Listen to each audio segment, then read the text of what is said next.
sahil cimriler Bahay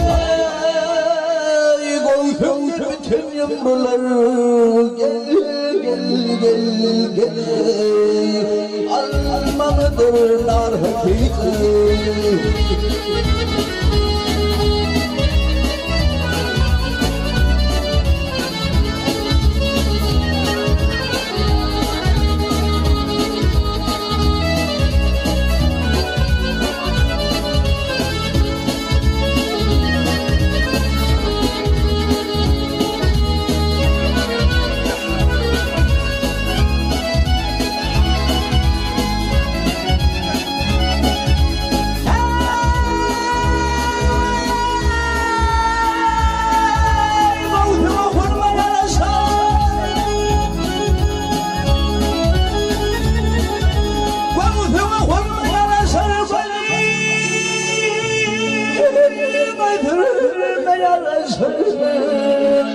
Saçımı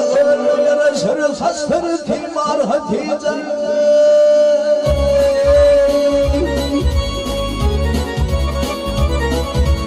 Ay teyde diyer bu sözlere Ay teyde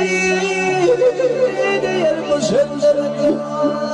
Gel kadim kuyurlara Bahay beni tükürme dertlere Gel gel gel gel Yeyledim bu çar Hatice